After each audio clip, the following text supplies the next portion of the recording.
Hi, everyone. Welcome to Office Hours. If you are watching on YouTube, you might see a little link down there, and you can click on it, and you'll join the conversation with us here in Zoom. If you are in the attendees and you're looking at all these panelists and you're thinking, I know more than these folks, you might, and we'd love to have you. So we open the doors at 6 o'clock, and from 6 to 6:40, kind of talk about everything. We're just wandering around. We're talking about tech stuff. We're talking about all kinds of other things. It's a good opportunity for you to just come and join, even if you're not going to be a panelist. It's a fun hour. So anyway, so from 6 to 6:40, we'll do that. At 6:40, we release the Discord link. The Discord link is where almost 800 of us keep talking about this stuff between shows. And at 6:42 to 6:45, we start the mic checks. Once we start the mic checks, you can't join the panel. We need you to do that first. We want to make sure that you have good audio, good video, and good internet. So 6:40 is really when you want to be here if you want to join the panel. And again, we'd love to have you join. So please join us and become part of the conversation. You also are part of the conversation as an attendee. More than probably any show that you'll see, you are the producers as the attendees. If you go to the link, if you're in Zoom and in the chat, you'll see a link to Mukana. Mukana is where we have all of our chats and where we ask questions. And really, the audience is the producers. You're going to ask the questions. You're going to drive the conversation. So what you ask and what you vote on and everything else is what we talk about. And so it's really, really important to do your job as attendees and ask questions and vote on questions. For the next week and a half, we're going to be just having kind of 2-hour Q&As on Friday and Saturday. We'll still have the education second hours, but we're kind of re-gearing for October, so we're kind of working through stuff, and I'm in deep production for the next 10 days, and so anyway, so we'll be still doing office hours as 2 hours and education on Friday and Saturday, but otherwise we're going to just have longer conversations, and I'll be doing the first hour, and then different folks will be taking over the second hour. Phil will be doing the second hour today. But we'll kind of trade between a couple folks here each day to have them running the second hour as I go and do my day job. So anyway, Chris, are you able to manage questions for us today? Yeah, I can handle that. I like to look at Chris and see if he's paying attention and then just throw him some random. I'm paying attention. I'm not paying 100% it now. The first question / statement is I think the first two aren't they? Or I think that yes, I would agree with that. So I'm just going to read this because I haven't read all of it, and We'll see. So A. Mitchell says, in honor of Mike's great contributions to this group and its spirit, keeping with the last public statement to the group, is it possible to set up a public fund to help teachers get some of the pieces of tech they need? The Mike Andrews Memorial Go Fund a Teacher campaign to support tech and education. Thoughts, comments, how's the best suggestion? GoFundMe, Patreon, other, and then also tied to the question about Mike-based charity above, how's the best suggestion? GoFundMe, Patreon, other. How best to contact Mike's family for approval of anything done in his name or the spirit he brought here every day? Yeah. So there's a lot of us talking about the same thing. I think that was because the last time. So for those of you who weren't here over the weekend or on Monday, Mike Andrews was probably, I will argue, one of probably the most committed member of our group. I think he was at more office hours than I have been. But Mike Andrews passed away over the weekend. He had a medical procedure that didn't go the right direction. So he passed away, and he literally came in thinking he was going into a relatively routine operation on Saturday morning and requested. I mean, he literally came in from his hospital bed because he wanted to push the idea that we would, that we should build a fund for teachers, and find inexpensive tools and so on and so forth and give them to teachers. And so I'm going to dig through our archives and get the video clip because I think it was before we went on YouTube. It was earlier in the morning. But I think we have to do it. I mean, I think that as a group, it's not like he was a someone who came every once in a while. It's not like, and he asked literally from his hospital bed. So we have to do it. What I'm working on right now, and what I'd love to have help with, if you want to help me with it, go ahead and ping me on Discord. But I need to figure out how to do it sustainably and do it properly. What I don't want to do is just do, okay, we're going to raise some money and then we'll send it all out. I think there's an opportunity to build something there. If we just take a week or two to kind of think through it, to build something with infrastructure. And I think that honors Mike, to do something do it the right way and not just do a knee jerk, like, let's do something, but let's think about it. And I'm totally behind building some kind of fund that we possibly let it run for years, where we're, some of us are chipping in a little bit of money to it every month or whatever. And then my thought about it right now is that we have some kind of fund that we're doing, and then it somehow gets tied into our education Fridays and Saturdays, and we bring teachers on that we've given equipment to, and they talk about whether it worked or whether it didn't, and they tell us what they're using it for, and like, it becomes something that we kind of take care of, but we also get some feedback on whether what we're doing is working. I think a lot of times people give things to people, okay, that makes you feel good because you gave it to them. You don't have any idea whether it actually made any difference. So, they might come back and say, those mics you sent us, they don't work at all. Or this is so, or what we really needed was this, or what we really needed was that. And so I think it'd be really interesting to build something that's kind of an intelligent outreach program that looks at how we can really take care of teachers in Mike's name. So yeah, go ahead, Sky. I guess I'm also inspired by Mike because he did allow me to call him. He did support me in a couple different ways. And the spirit of Mike is what I guess I'm also, I love the idea of creating a unified organization but I've often seen those things turned into a bureaucratic challenge.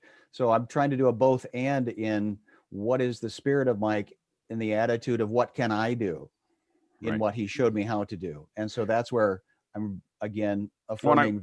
I definitely want to keep it light. Like I want to keep, when I say light, I want to keep it as I don't want to build a big company around it or something like that. I just want to keep it something where we have a fund, a kitty that we can use to it. We report back to whoever's like, this is where all the money went. These are all the people that we sent it to. This is all the, like we make sure that there's a lot of accountability. And that's the part I have to figure out. I have to figure out the structure so that it's highly accountable. It has integrity. His family's behind it. There's a whole bunch of pieces to this that we want to kind of put together in a way that doesn't turn into some drama later. So anyway, it'll probably take a couple weeks, or a month or whatever to figure it out, but we're absolutely going to do it. Like we just have to figure out what that structure is. So here's Mike. And so anyway, we're going to miss him, and I definitely want to do something for him, in his name, given, how committed he was. So anyway, so that's the answer to that question. So thank you very much. And thanks. I'm really, he meant a lot to a lot of us. So anyway, yeah. All right. Next question. TJ Asher says, there's been a lot of talk about audio video sync and the audio sampling rate of input devices.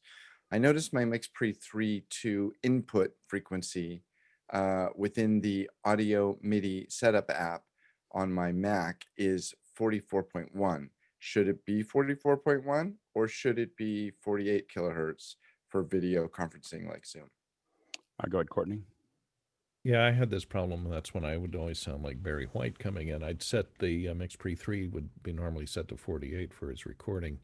However, when you select it as the input microphone on Zoom, it renegotiates. It should renegotiate that sample rate and then set the MixPre to 44.1, which seems to be what the Zoom session, at least on my PC, is asking for. So they should negotiate that, but they only do it when you go online for the first time or you select it in the drop-down, and then that'll renegotiate. So if you find you're the wrong sample rate or your sync is lagging, go in and switch to something else and then switch back, and hopefully they'll talk to each other and put each other on the same sample rate, and that may solve some of your problems.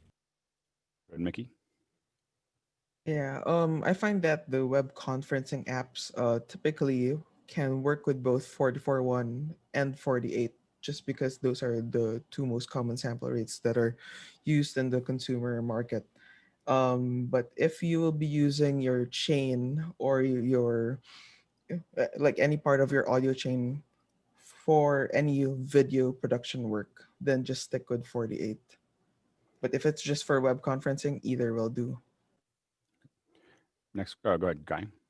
Yeah, I noticed on the MixPre series in my Macs, they plug and play, it works fine. I believe SoundDevice is a pretty Mac-centric company, and so and Apple is just all about easy use. But when I got this fancy new PC, plugged it in, and I remember you, Alex, saying, "You're coming in like really low," and I was like, "What the heck? What's going on?" Because I couldn't hear the return, so I didn't know what was going on. So somebody suggested just typing in the search box in the bottom left of Windows and just typing in sound and then going through the various control panels and finding the one that says 44.1 and switching it to 48, and that fixed it. Great. Next question.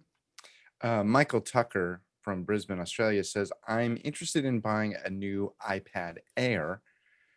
Is there an app that is capable of using an ATEM Mini for switching?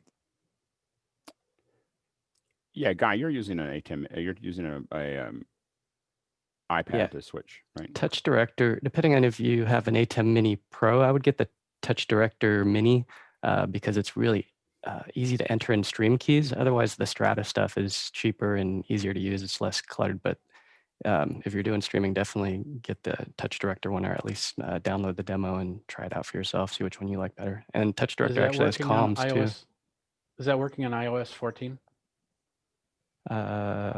Last time I used it was with 13. I have 14 loaded. I can launch it here in a few and follow up. What's the cost of that app? It's kind of pricey. I want to say it's like 30 or 40 bucks for the Touch Director app. I just love it. I'm sorry. I have to say it every single time when we go, oh, it's pricey. It's $30, $40. I mean, many of us are old enough to remember when anything useful was $150, $200. Like when we first sold DV Mat was $60 and people wouldn't buy it because it was too cheap. Like they literally just didn't think it would work. So we increased it to $200 and we tripled our sales. It was just like that. All we had to do is move the number up. There was no change in. We did an update, but we had almost no change in the code. It was just, hey, there's a new one, and we'll bundle it with the Surface Toolkit, and it was a crazy thing. VHS tapes used to cost $50. Yeah, exactly. Go ahead, Stuart, and then Chris Fenwick. Is there a web console for switching the ATEM? Is there? I don't know. I don't know of one. Because I think because the app is, once you're on a desktop, the people use the app. So I don't know if it's as needed. Go ahead, Chris. This has nothing to do with what Stuart's saying, but your comment about the DV Mat being too cheap. I can remember sitting in a negotiation with a camera guy, myself, and a client, and the camera guy mentioned his rate, and the client looked at him and he said, is this a hobby for you? Is this and they thought it was way too low. And there's a lot to be said about, pricing and stuff when it comes to making a statement about your level of professionalism. If it's too low, some people will run away. Yep. Next question. I'm looking at Michael Rogers' camera shot. I thought it was interesting. James Babbitt says from San Diego, what has changed in the desktop Mukana with improved video options? Not a lot recently.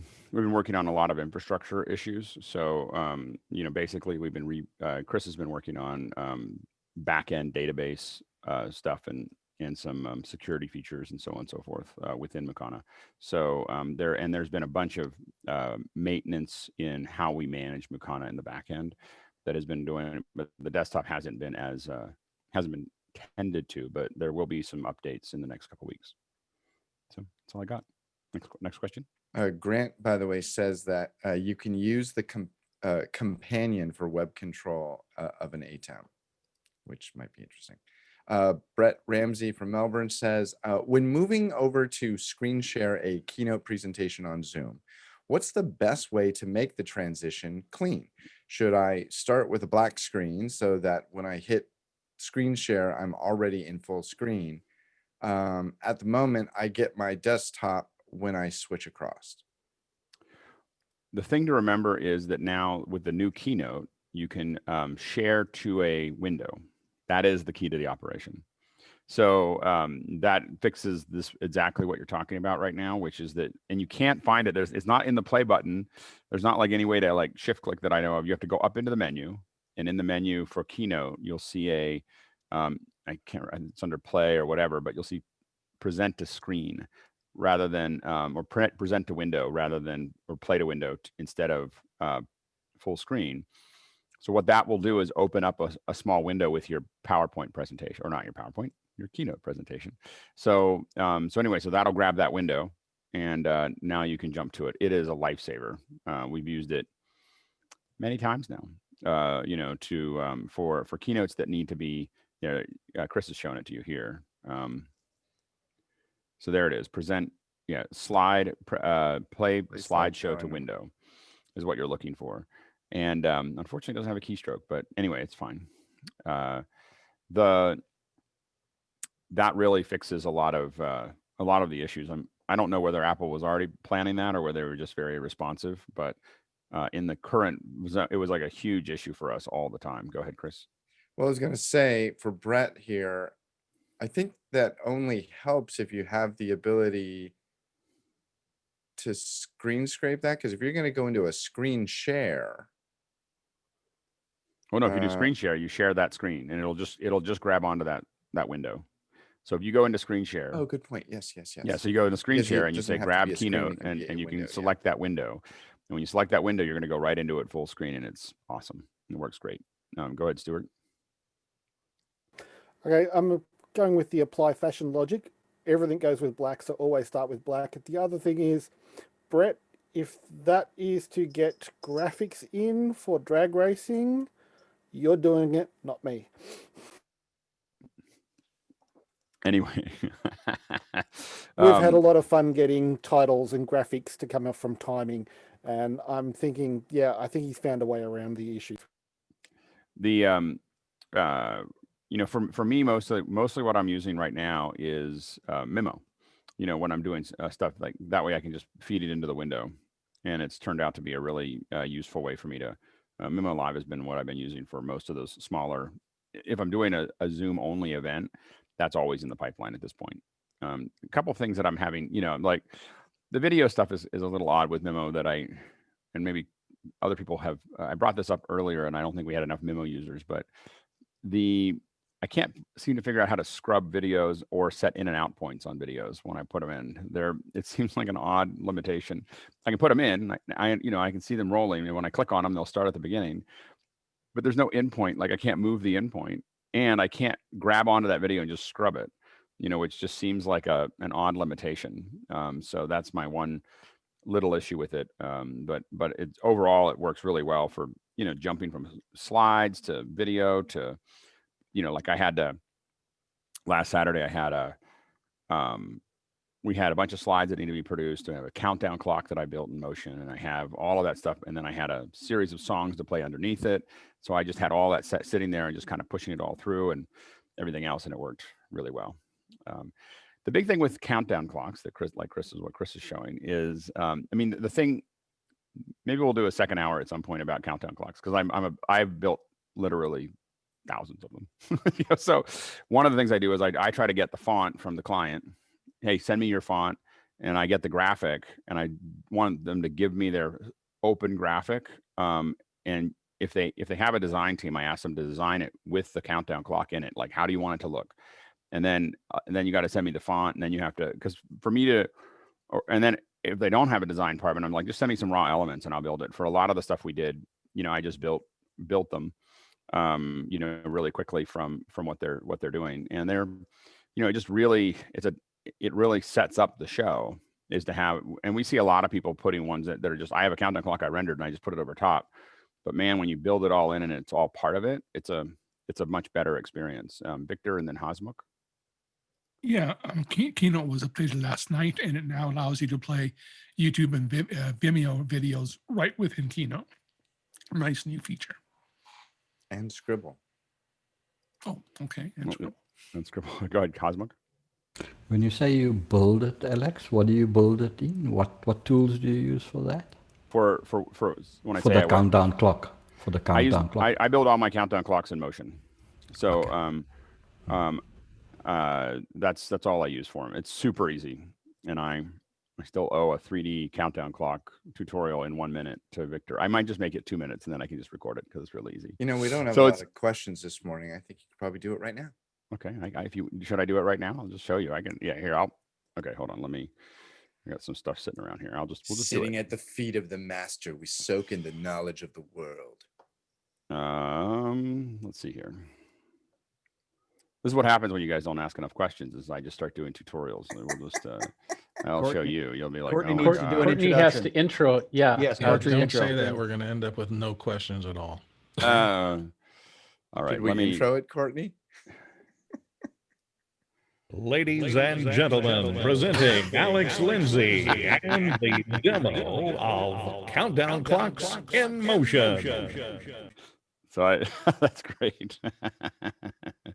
For some reason, I am having trouble getting Motion to actually. Of course, I now that we've done it, I'm trying to get Motion to open, and it's stuck. I'm getting a beach ball. There's a little thing in your applications folder. It says Motion next to it. It's a little icon. If you double click on that, It was beach balling just creating the project. So Steve that was Jobs the issue. Always said it just works, you know. I know, exactly. All right. So I'm going to start with a clean, so it won't be any design, but we'll do it here. So let me, let the Windows users pile on now.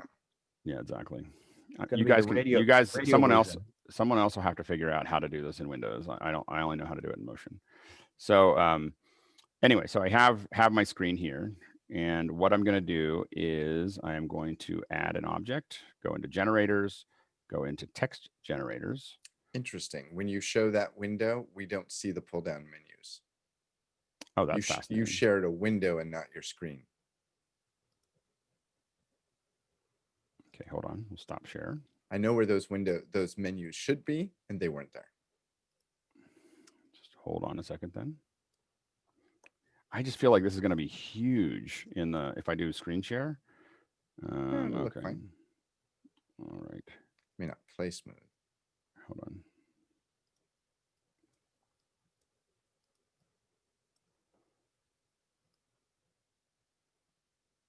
So when Graham's wife was producing his cooking shows, she would physically loosen the handles on some of the pots so accidents would happen on purpose to see how he would react.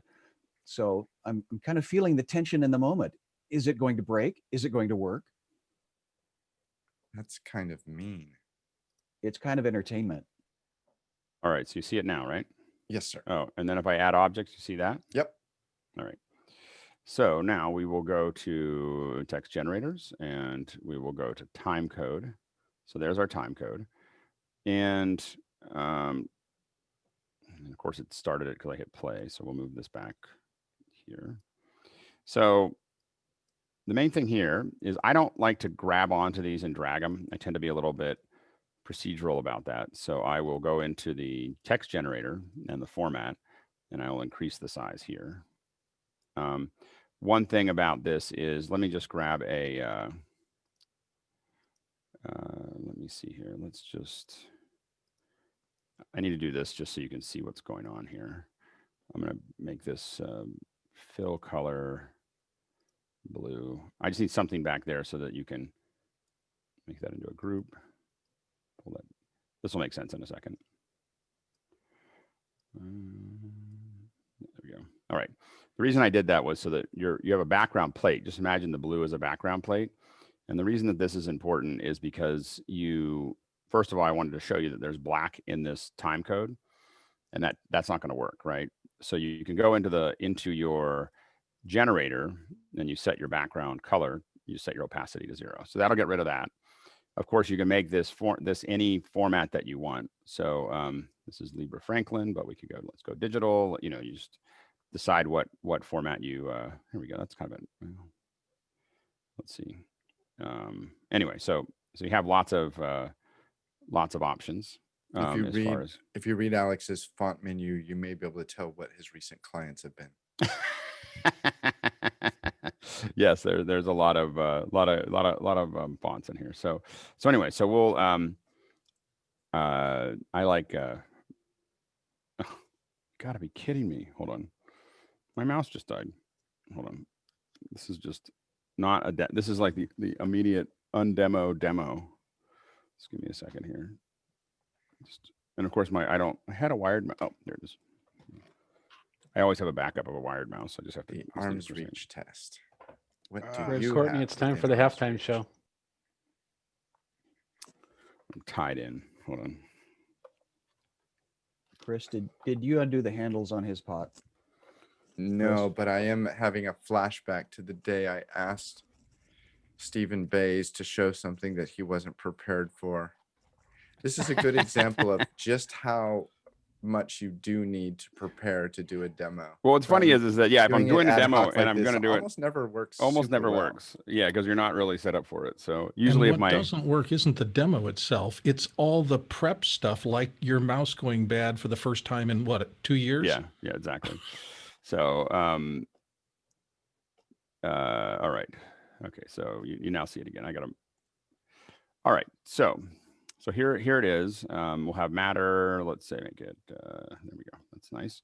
Now, one thing is that we're going to cut these off. And so when you first do this, you see how it goes up. There's a couple of problems with it. One is it's bouncing around. We don't want it to bounce around. So you have to go back to our format.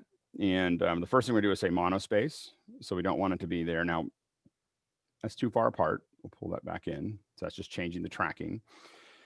This is a limited, way to do this, but so there's some extra space here than there was before, and just is what it is now. It's only bouncing a little bit, and so if we set this to alignment to the left instead, now the text won't bounce at all, right? So it's a left alignment. We've done monospace and tracking, and then we can move this over back to wherever we want it. So now we have this set up here. Now it's going up. We want it to go down. So what we'll do is go into the text generator. And this is thanks to, I was doing this. I used to render these out and then go backwards because I didn't know how to do it. And I was talking to Mark Spencer about it. And he goes, you can keyframe the time code. I was like, what? So anyway, so you turn off current time code here.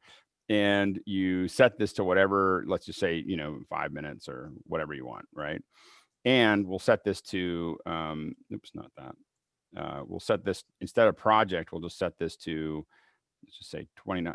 We'll get it away from drop frame. And the reason we're getting away from drop frame here is because that comma in the drop frame is harder for us to crop out. So it has, so we can start this wherever we want. I mean, you probably don't want to start it in some random way, but usually I end up starting these, we'll just say seven minutes, right? So now it's going to go, now it's stuck at 7 minutes. So what I'm going to do is set a keyframe. So now I have a keyframe at 7 minutes. I'm going to go to the end. And normally I would then figure out how long it needs to be, but we're just going to do this, right? So I'm going to set it to 0. Now it's going down, right, to 0. And if you're quickly, yeah, right now it'll go very fast. It'll be like, woo, look at that. So, but if your keyframes match the time between your keyframes match the time that it's supposed to be counting down, then everything works.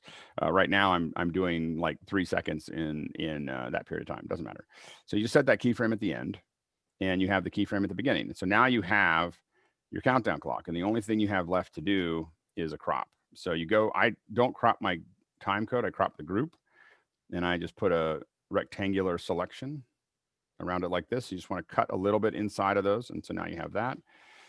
And now you have a countdown clock, and then, so that's your countdown clock. It's really easy to make in a minute or two if you know what the font is. And if your client's background is, back there, you move it around and scale it and do whatever else you're going to do to make it look good. Go ahead, Jeffrey. Just so you know, if you're using Premiere, it's almost exactly the same thing. Almost. Now, the one place where this starts to step past Premiere is I can go into the time code, and you go into the text generator. I go into appearance, and let's see, format, appearance. There we go. And I can hit 3D text. So you can see it kind of start to pop out here. But so now you have 3D text, and it's still, counting down. Let's say I want to set this to multiple facets. And I can make it a little deeper. So you can see the 3D text there. I can have the front be white, but I can say, you know, I want the front edge. Let's see, chrome like that. I'd like the side to be, let's see here, do a different metal, maybe some copper. So now you have, you know, let's go into the format a little bit, make it a little bigger. No, it'll screw up my crop. Hold on. So you have to be careful of that. Anyway, so now you can get into this, you know, you can build pretty complex 3D text if you feel like it. That renders actually very well. The rendering engine inside of Motion is pretty nifty. So you can build some pretty cool countdown clocks. And I don't think you can build them better anywhere else right now than Motion. Go ahead, Victor. So with the new 3D objects that this has, could you take a 3D object and wrap the clock around it? You could put the clock inside of it as a layer over top of it. I have to, you know, I haven't done enough with the 3D stuff to know. We'd have to play with it. This is where demos start to become like a, well, we'll see how this goes. I didn't want you to demo it necessarily. Quagmire. I just wanted to know if it was possible. Yeah, well, I mean, they definitely can live, you know, I mean, you can have, let's see what this does here. There's our guitar. And that guitar is in, you know, if we move it around here, that guitar is in 3D, right? The 3D engine, rendering engine is actually pretty good. Now this guitar right now, the big thing is that these layers don't really know about each other. They're in 3D space, but they don't really interact with each other the way they would in a real, you know, 3D. This one will sit over top of it, but we could of course change the layers and have it rendered underneath. Oh, that's underneath the blue. There we go.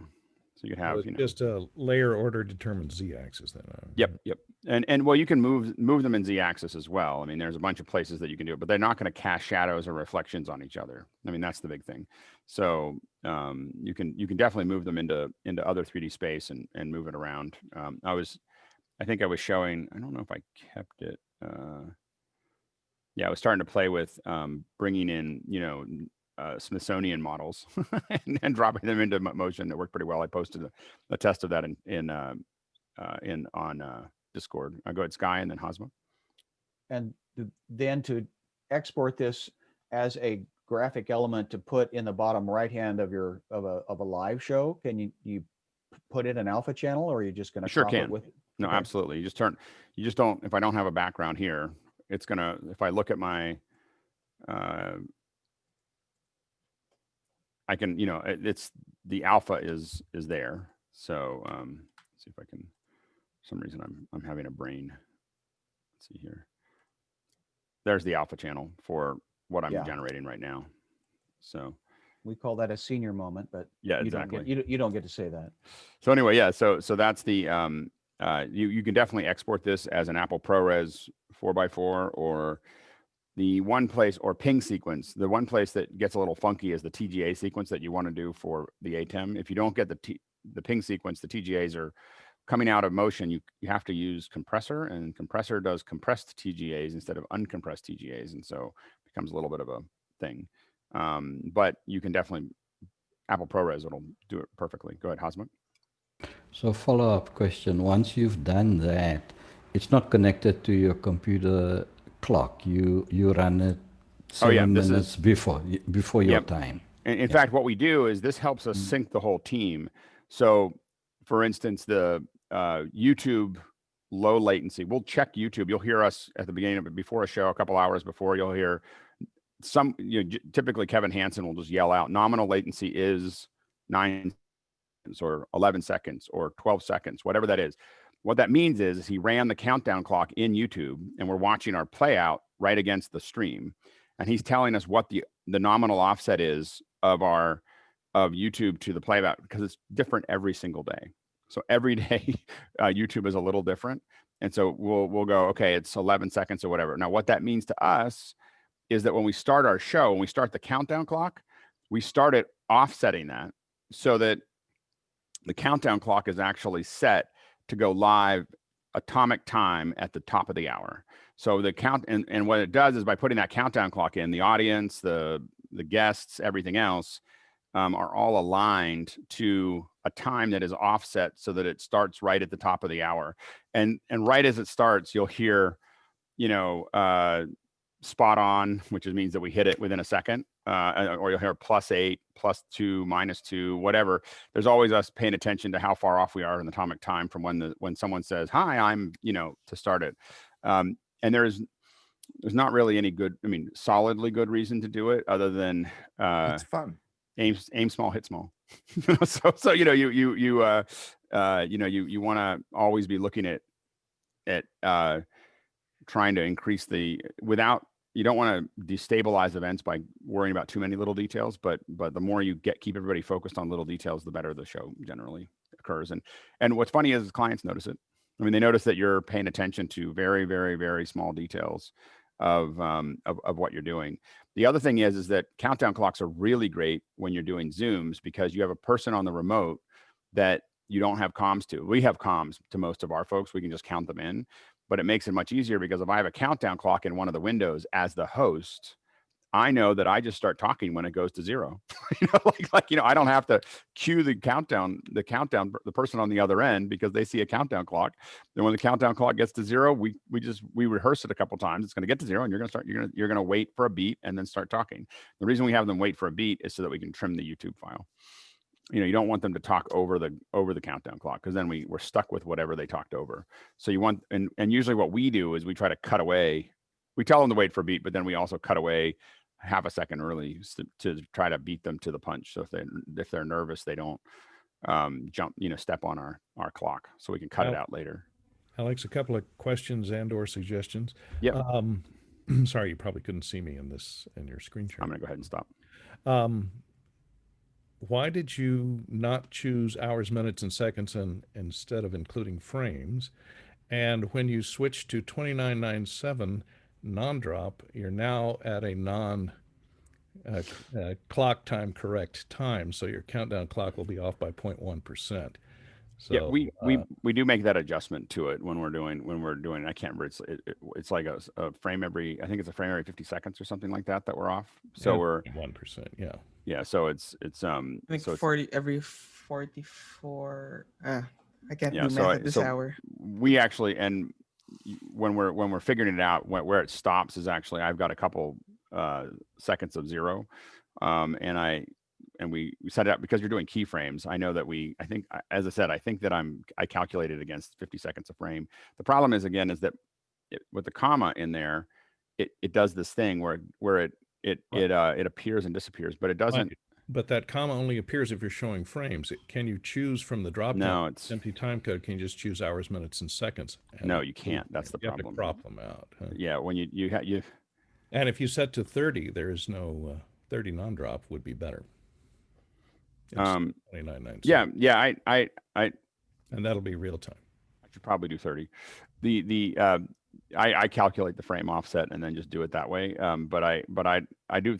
I have this thing about doing 30 because I've not done 30 for so long that I always do 29.97 and it makes me uncomfortable. So well, if you want to count real time, use 30. And the other question is, do you create can you create a time, since you're just playing back a video file with your countdown in it once it's rendered?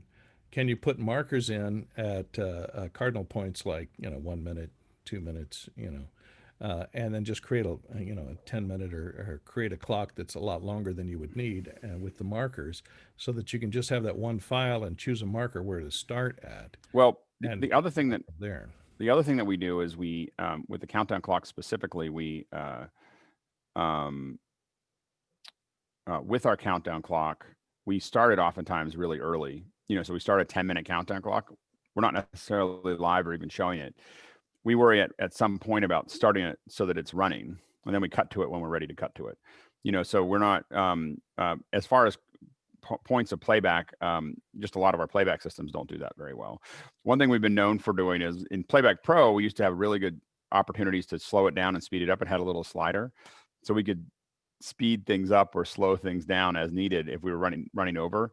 Then the other thing we would do is we get right near the top of the hour and the host isn't there yet. And we just pull it back, and you see all these comments, ha ha ha, da da da. It was actually part of the show, and people thought it was funny. But we'd reset time. We'd reset the playback based on, oh, we got to delay it by 5 minutes. But what's nice about the countdown clock is it's telling everybody on air, hey, we know we're going to be late. Here's the next time that we're going to actually be there. It actually helps with retention. You really don't want to slate. Like what death on social media streaming is a slate that says starting soon. Like do that for 5 minutes and you've lost 75% of your audience. Starting never. Yeah, you've literally lost 75% of your audience because no one believes you're actually going to start at the top of the hour. And so when you have a countdown clock, people are much more likely. So there's kind of the hierarchy of what to do before a show. Is you always want to start early. We have some clients that want to start like right before the show, and the thing is that there's so many problems with that. Like you can't test your system. You don't know if everything's working. It takes 3 to 5 minutes to warm the edge. So what that means is that these systems, whether it's Facebook or YouTube or whatever, it's not telling everybody all at the same time because it doesn't want to do that. So it basically sends out a notification slowly across the system for it, in an organized fashion. People aren't seeing the first 3 to 5 minutes on that piece. So you want something for them to come see, and you want to warm them up. We warm everybody up by starting at 6. So we're doing it for an hour, in that process as far as how we get, go out to that process. And so the best thing to do is have a discussion beforehand. The best thing is a pre-show. Is you do a pre-show, it's real content, it's people talking. Even better, make it interactive with the audience, and do that for 20 or 30 minutes before the top of your hour. And that is like, that's the best way to do that.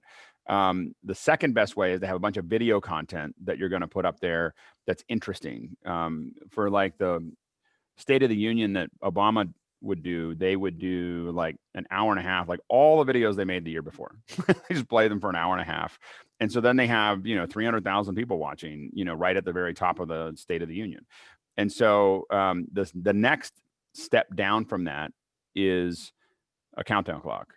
And then the most disastrous one is putting up a "we'll starting soon," but it's still better to have starting soon than to just come cold. We had one event where the client didn't use a major CDN, wanted to start right at the top of the hour and use their own origin server. And they, promoted it on a really big page all at the same time. And that event lasted about 2 minutes before and we spent weeks telling them it was a bad idea. like it was just like, well, this is a bad idea. This is a bad idea. This is bad. We really shouldn't do this. And they were really insistent on it, but the server got 15,000 requests, very, very fast, and it didn't have any way to get to the edge, and it just crumpled. So anyway, Sky and then Jeffrey, and then we'll move on to questions. So the two questions I've got are the playback server you talked about, and I saw Victor drag something into his screen. I guess I'm trying to figure out. So you can use anything you're using to play videos out. So we use HyperDex, but you can also use QLab, Memo, OBS, Wirecast. All of those will have, any of those have built-in the ability to, if it has the ability to play a video, in your show, you have the ability. And I don't do most of my countdown clocks with alpha channels. I create a screen, that does that. Go ahead, Victor. Yeah, the one you were seeing was this one is the one I'm currently using. And what I do is I talk to the audience during that 5 minutes, as people are coming in, I welcome them, so that they know it's really going to start in that time. What are you playing that off of is my question. No, QLab sends it to the screen in full screen resolution, and it's just built right into the show automatically. I have a timer, atomic clock timer, that turns on the stream now in QLab at exactly 5 o'clock and starts this. Of course you do. The second question was going to be the ATEM Mini Pro. I'm still trying to figure out what I can ingest into that. And is that a playback? That's not really a playback system, is it? ATEM, you still need something feeding into it. Yeah. Okay. Stepping away. I think taking that out of Yeah, the. Jeffrey. Yeah, I was going to say that I have actually next week we have a major conference that we're doing videos for, and what I will do is 24 hours I'll have all of last year's conference videos queued up, ready to play, and a countdown timer saying that when we're going to start. And then about 5 minutes before, I always, on all of my streams, I always have that countdown timer. I'm always talking. I'm always interacting with the chat. So, because a lot of those people will end up sticking around for the whole event rather than on and off. So it helps a lot to have that interaction during the countdown timer. Yeah. So that, but having something there for folks, yeah, definitely makes a difference. And, we've done lots of them. I mean, and they can be as, let's see, I'm just trying to figure out the best way to, anyway, we'll probably talk about that another time. So next question. Michael Vosbein from Woodstock, Georgia says, contemplating a new toy, what are the most common uses for a Stream Deck other than with the ATEM? Do you recommend the 5 or 15 button model? I think it's 6. I think it's 6. Yeah.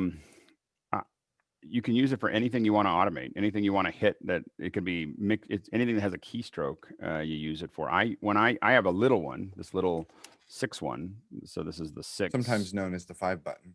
The 5 button. And what I use it for is, just play if I'm doing my teardowns. In the past I've done. Just put the play buttons on it so I have something that I can just sit there and move to. And you might say that, I can do that with a keyboard. Sure, but it's nice to be able to do it. Have something that you just can reach down without looking and know that it's going to do the thing. Phil, and then Jeffrey. Yeah, I've got a pretty reliable mute switch on mine.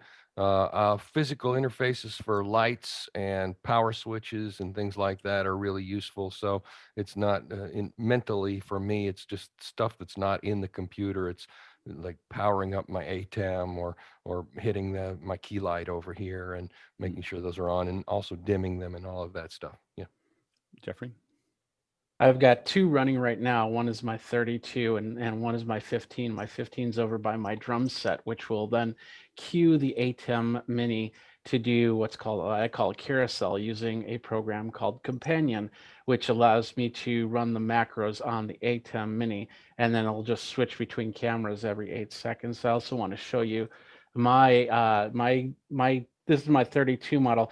All of these buttons are to the PC that it's connected to. All of these buttons are on another PC running New Blue FX. And then if I change it on the page, this is another thing, a companion. You can actually do pagination. This is all my PTZ controls right here. And then well, it's not, my ATEM Mini is not on right now. So this is all my ATEM Mini connections right there. So you have a ton of stuff that you can do if you get the companion app, and a couple other items. You can control different machines, you can control different cameras. It's well worth it, and I recommend the 32 over the 15 if you can.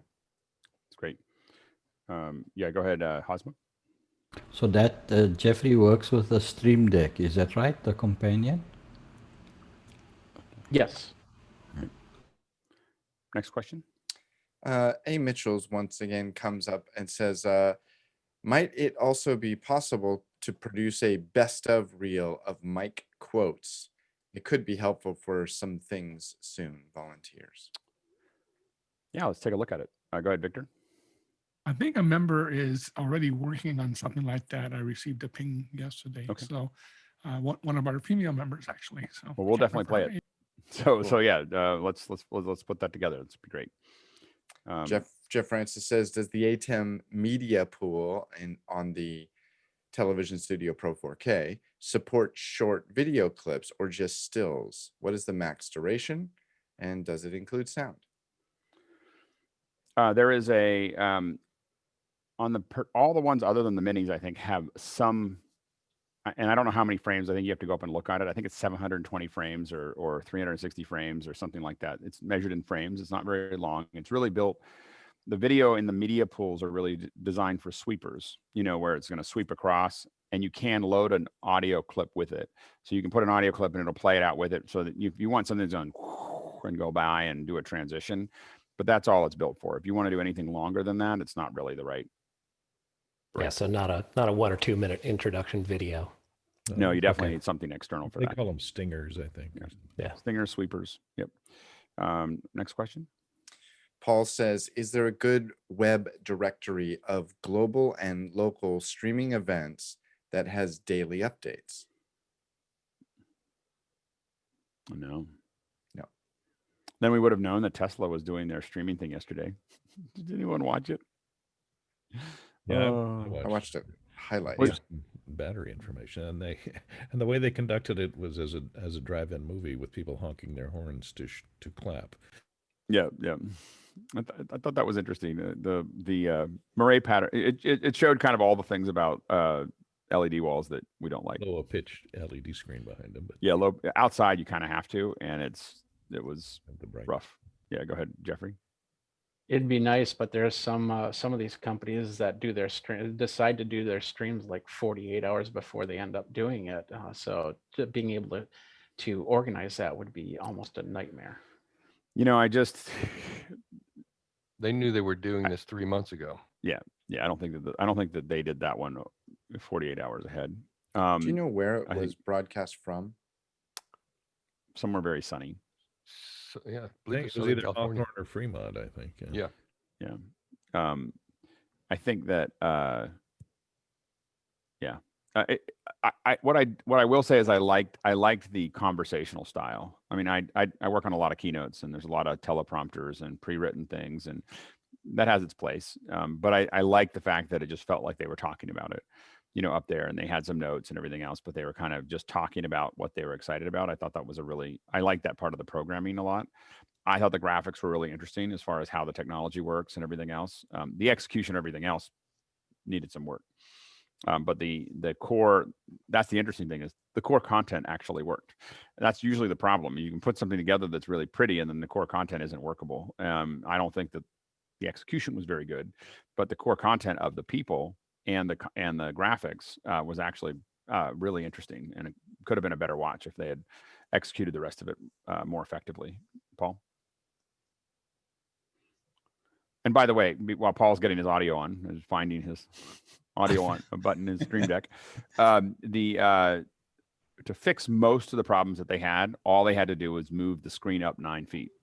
So if they had just moved the screen up 9 feet and let it sit over top of them rather than right behind them, it would have fixed almost all the problems. You would have had a nice background behind them on close-ups.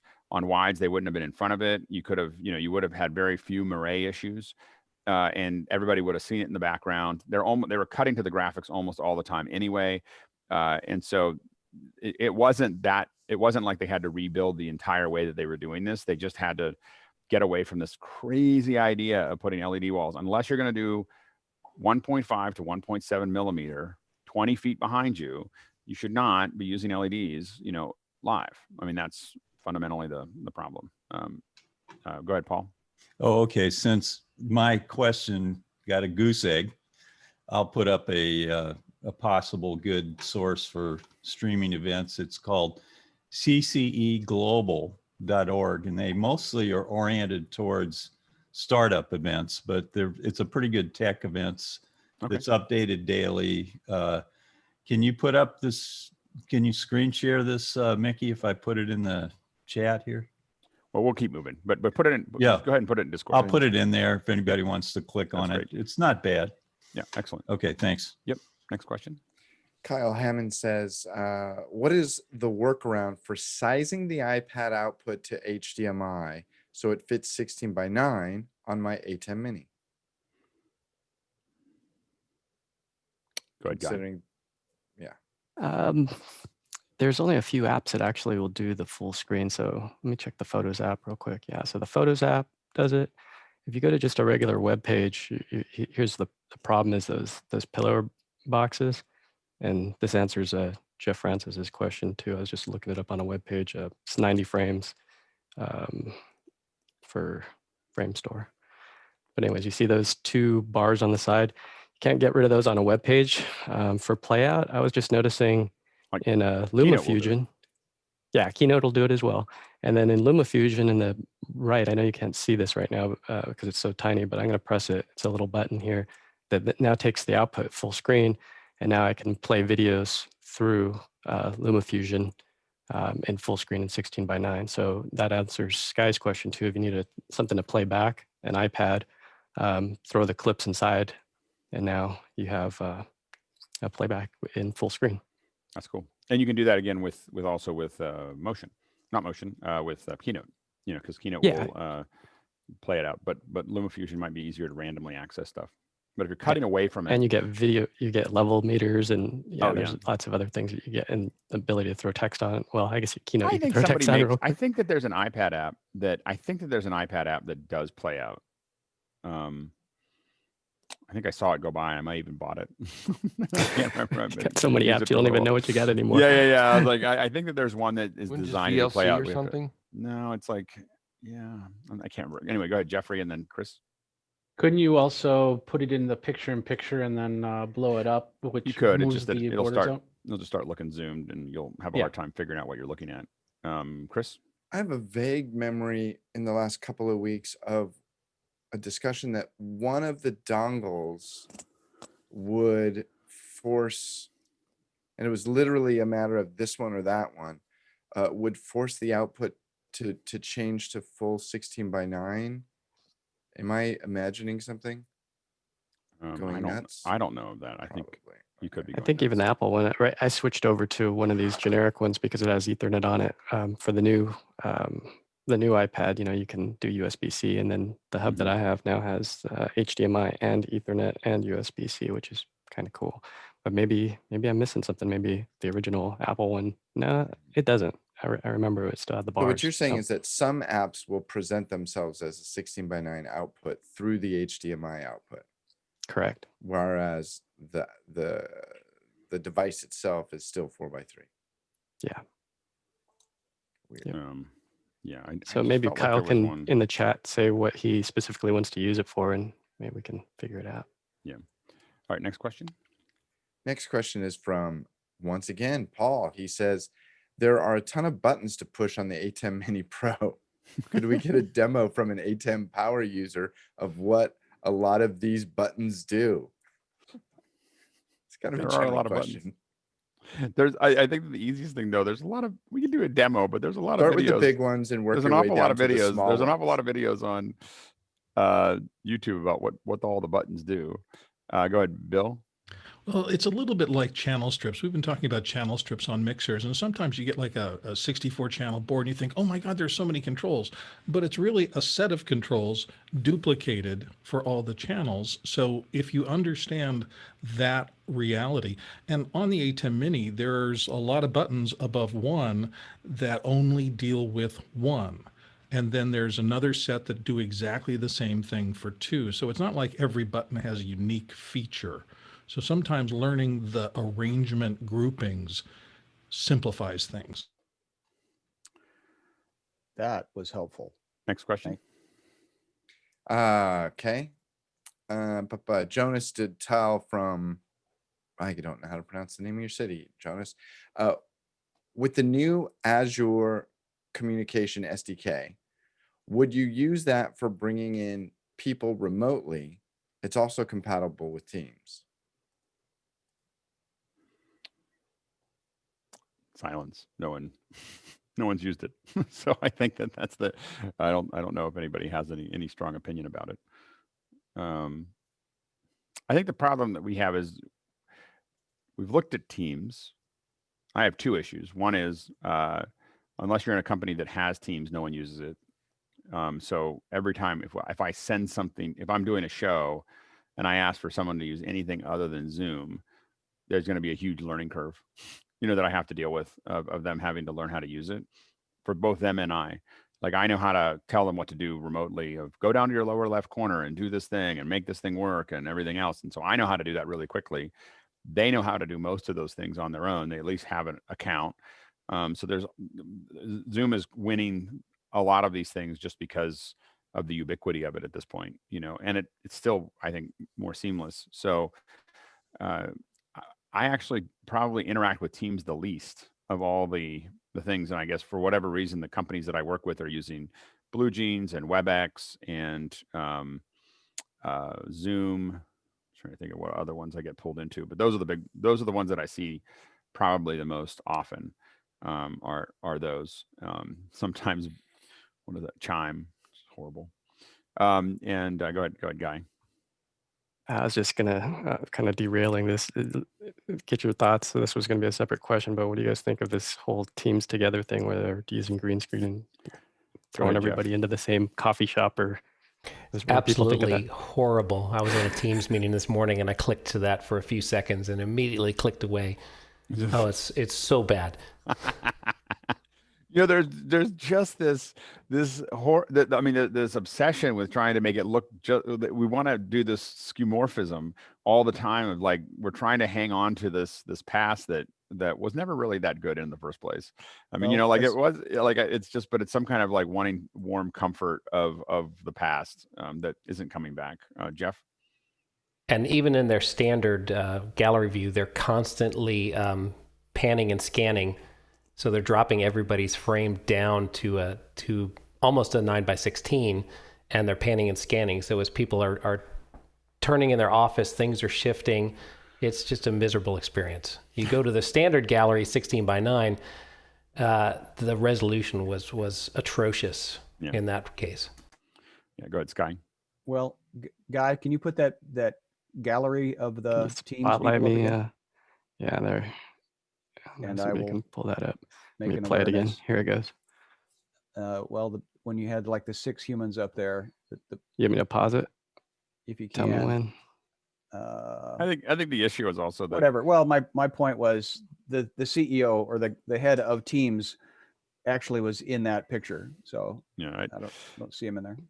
And I think that also I feel like it's best case scenario. I'm sure that those clips were done really nicely and in front of good green screen and all the other things. Like nothing keys that well. Actually.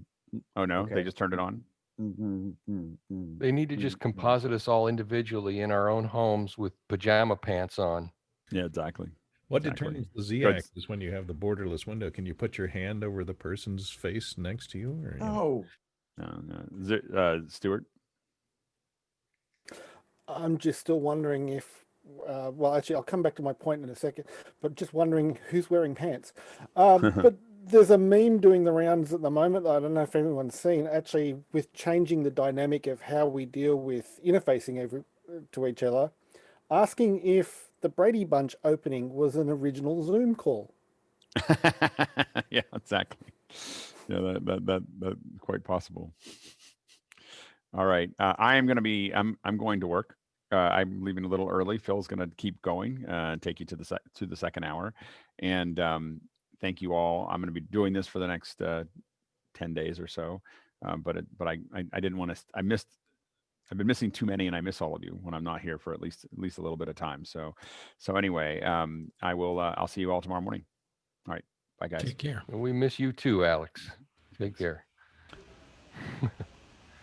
All right, Chris, you want to keep reading? We all love our digital hug. More questions. Let's see.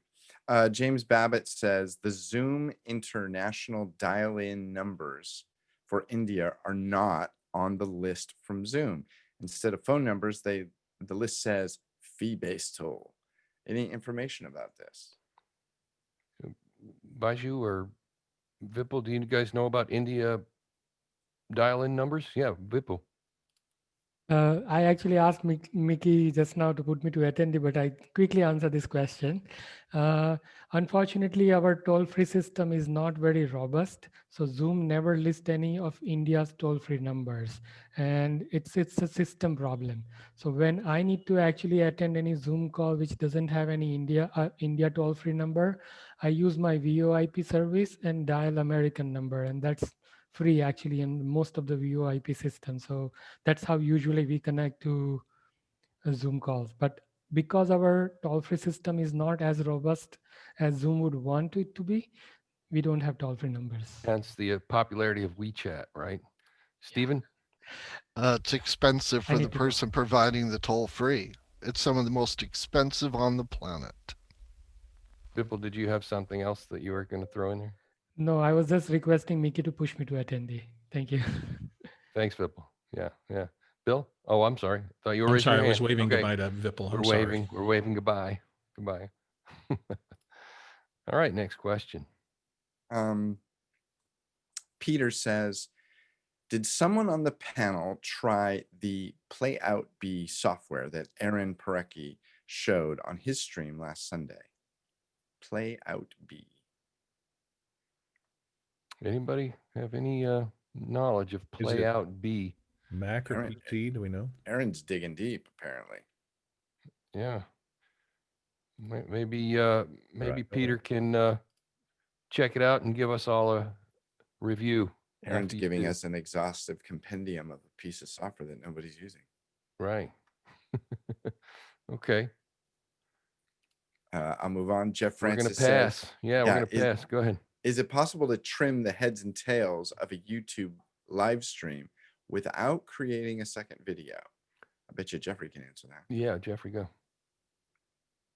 Gotta find my mute button first. Yeah, you can. They set it up so you're able to. There might be some permission thing, like if it's a brand new channel or something like that, that you won't be able to do that. But if you put down a countdown timer and you're done with it, you can go into the editor. That you just basically go and edit the file, and then go down. You should see an editor. Video editor, and then you go in there and you trim out the first 5 minutes. It essentially you just can't, makes it. Go ahead. You can't add anything.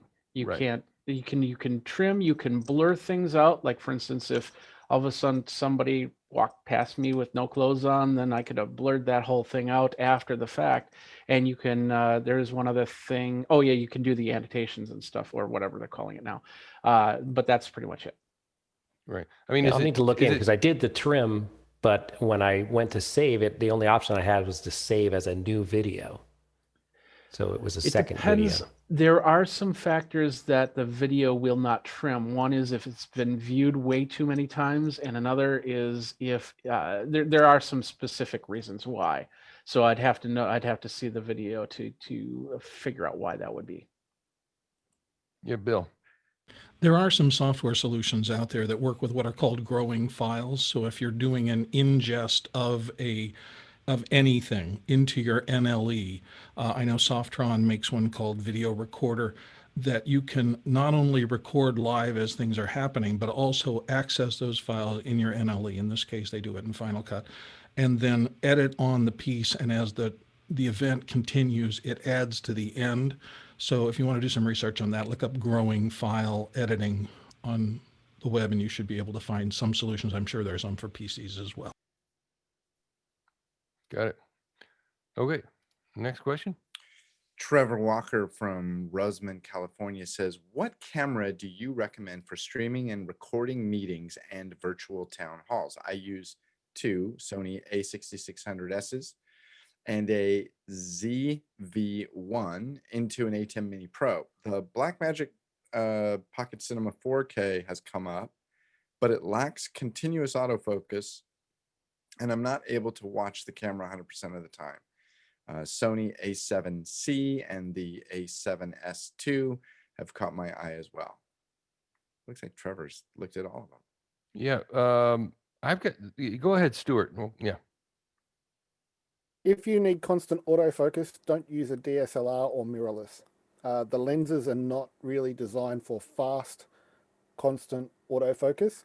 There is one small exception to that. If you can use a Sony-based camera with the lenses that were designed for the VG10, VG20, VG30, and VG900, which are the camcorders that have the S35 and full frame sensor, those lenses will work faster, but they eat a lot more power than the DSLR lenses. So it's not really a recommended idea. But again, a camcorder if you need constant autofocus. Yeah, I guess my question would be, what's wrong with the A6600s? Because that's what I use. Just happens to be something I use, and it's got autofocus. Yeah, I'm not sure. The lenses aren't designed for that fast movement of autofocus in the way a video lens is for a camcorder. I understand, but Trevor's question was that he's using two 6600s. I'm not sure why. Yeah, that's why I switching away from- suggested the lenses for the VG20, VG10, VG30, because they were designed for doing fast autofocus or continuous autofocus. I mean, It will pull I've got more power autofocus through the going on right camera. here. Yeah, and that's forever. I mean, think about it. I'm using a JVC camcorder, and if I move like this, and this is a 10 to 12-year-old camcorder. Yeah. And that's how fast the focus is. It's a video, right? It's built for video, because right? it's a video camera. It's Right, designed right. for doing the fast focus. Yeah, yeah. Okay. Just point of conversation. Yeah, Chris. I was wondering if the camera that Stuart uses has anything to do with the great black background you had yesterday, because I missed that. It was awesome. No, I just I remembered to put the yellow ones over it today. The lighting is exactly the same, by the way. Comfy, you got something there? Just a little side note, Phil, when you put your hand up and try to get the autofocus to refocus, I think what you might have been running into in that specific situation is that your camera is set for face priority or eye priority. And so it's going to keep your face It was keeping my eyeballs. Right, exactly. Even if it can't see it, it's going to keep that. So that's not a lack of autofocus function. It's that's actually now. in it. Right. As soon as it sees my eyes. Yep. So that's pretty fast. Now, continuous. Right. For a long period of time, sorry about the sirens, continuous might be a different issue, which I would never argue Stuart about.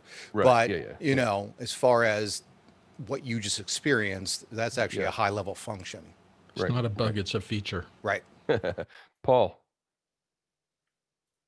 Let me find me on mute here. If you want really fast autofocus, boom, that's the, look, boom, that's the Sony ZV-1, and it'll autofocus on a face, or if you have a product, you can set it for like a product focus, and it'll only follow the product around. So that's great for YouTubers who are showing off products. Right. Good. Okay, good. Next question. I'm looking up Sony ZV-1. ZV-1. How much is that, Paul? Shoot. $750. Yeah, $750, and you can get the blogger. They call it the blogger grip. right. You know, it's real fancy, but it's not that great after you use it for a while. You're better off just getting a regular stand. But it's very alluring in the it's got ads, it's a sweet little package kind of thing, right? Yeah. It's a nice It little looks like all-in-one. it looks like a point and shoot, and point and shoots generally have been faster in focusing than DSLRs have. Right. Yeah, that makes sense. Jeffrey. Before we go to the next question, I did look up the PlayOut B that they was talking about. It's actually pretty interesting. It is a way to turn your PC or a Pi into a hyperdeck, which would then go into the ATEM Mini, and it would be seen as a hyperdeck through the screen there. So that was what they were talking about there. It's 14 pounds price. I'll check it out. Does it automatically start the playback when you select it on the ATEM? When you switch to it? That's what I believe it. will do. Yeah, I believe so. I believe so. And it's play out only. It's not record, right? As far as I know, I'll have to. I'm just It's reading it interesting right that now. it So poses as a hyperdeck. That's kind of. it's also compatible with OBS, and it imports clips from attached media. It control playout B from the companion, autoplay from ATEM. And then they're making a Windows version. Autoplay from ATEM, yeah. Right. Interesting. Jeffrey, Cool. you and I will be talking. Check that out. Okay. Neat. Chris. Next question is from Dan Meliska. I think that's British Columbia. Need to play, pause, slow-mo video live in Zoom and be able to mark it up with a pen. What is a low-cost way? All I have is a MacBook Air. So the markup part is built into Zoom, but if you wanted to cheat, but I don't know about play, pause, slow-mo video, you'd have to have a second source. Yeah, somebody. No, so you'd have to have a second source, either your computer and do a screen share, or some other playback device, and then you'd need some sort of overlay. Yeah, Bill. I think you could just use an iPad or something like that and tap Probably out. the cleanest. Yeah, to an HDMI or something like that. Feed that into your laptop. But I'm not sure what you'd play video and mark up on an iPad. That's the tricky. Well, piece. you could put video into Keynote and then mark up Yeah. on top of Keynote. That's probably a good idea, right? Well, Yeah. isn't that what Guy did 2 weeks ago? Didn't you do both and? Guy? I have done it in Keynote. The problem with that is being able to pause and rewind is a little bit tough in Keynote because you don't have the native controls in there. It's a slide, and when you hit play, it starts playing. And then when you go to annotate, you can annotate over the top, but then to get back to play, and if somebody says, "Can you rewind it back a little bit?" It's tough. I don't think that there's a good answer. I do like the use the Zoom tools way and put in a second machine if you can. So play videos on a PC, Mac, whatever, as a Zoom attendee, and then turn on annotations for everybody. Because you have to have it so that you can annotate over the top of somebody else's screen share. Right. Jeff Francis. I was also thinking Keynote, but I'm wondering if Keynote on the desktop would work. Does it have annotation features inside of Keynote on the desktop on top of a video? That's a good question. Yeah. Because you could share that screen, but if it was share that and then do the annotations in Zoom. So maybe that's a path to look into. He says all he's got is a MacBook Air, so maybe that's the route to go. Yeah. I think in general, although there may be a way to do it with just a MacBook Air, you might be stretching the limitations of the hardware that you have to support what you're trying to do. Yeah. And I think that might be a circumstance where if you could stretch up and get a Mini Pro that does the web encoding and output, you'd at least have your computer doing one thing, the playback and annotation, and another thing doing the web encoding and delivery, which might help. I don't know. Right. Okay, next question. Dr. Ken Cass says, question, I'm trying Zoom hi-fi mode, but only getting 48 kilohertz. I'm using an Audient Sono 2496 and have done MIDI setup. Yeah, I'm not sure that's not enough, but Jeff, go ahead. I think what he's trying to do is to get 96 kilohertz sampling rate, and I believe that Zoom caps at 48 kilohertz sampling rate. Yeah. The thing to be careful about when you're reading the hi-fi music mode in Zoom is they talk about bit rates for the compression, and they do have bit rates up to 192 kilobits per second, but that is not audio sample rate. Right. Another thing for everybody out there, I've seen several people trying to post questions in the Zoom chat, and let's nudge them to Mukana. Yeah, all the questions are coming from Mukana. Anybody having issues with questions? Because we could use some more questions. We got some time to chit chat. So bring them on over to Mukana if you have any trouble. The Mukana link is in the chat. I think in the last half hour, we should all make a countdown timer. We can make, we can all competitively. Who can make the most? Need to put up a countdown timer to time us when we all get finished. Yeah. Chris, maybe you can. And Courtney can narrate the whole thing. I just want a reverb button. Reverb, echo. Hey, since we do have a little time, go ahead. Interject. Courtney, what is the technical support that you were using to do that announcer effect? The audio hijack? Well, no, I don't use any of those. Oh, sorry, I apologize. Computer thing. No, I found it's all analog. I was rummaging through my storage vault yesterday, and I found this, this mixer, which I have not used in. Wow. It's been sitting on the shelf since I bought it, I think. So I thought, well, I'll pop that out and play with it, and it's got effects in it, and I can turn on the echo. So it's a Spanish television out there. A 12 input mixer, and I have my I have a tablet feeding in with my remote control I wrote to play the music and fly that in on another fader. So very nice. That's a great example of a craftsman and his tools. Yes. Because I would look at a Samson mixer and go, It's $179. Yeah, you made it sing though. And It's it's the great. USB interface at the same time. And what I like about it better than the MixPre, and I haven't been able to, it's probably I just need a lesson from Mickey on the MixPre, is I'm able to hear my own microphone and the effects in my earpiece when I'm sending it to Zoom, as well as the feedback from Zoom without having feedback. So Which shows you how good Courtney is, because having done one gig in my life in Veterans Memorial Coliseum in Phoenix that had that much echo and delay, it is insanely hard to keep announcing when you're hearing yourself coming back over the course of 4 seconds with multiple feeds. It's crazy. So fabulous job, Courtney. Very good. Victor had asked the question. Go for it, Chris. Is there an equivalent to compressor when rendering in DaVinci Resolve Studio, or can I use compressor?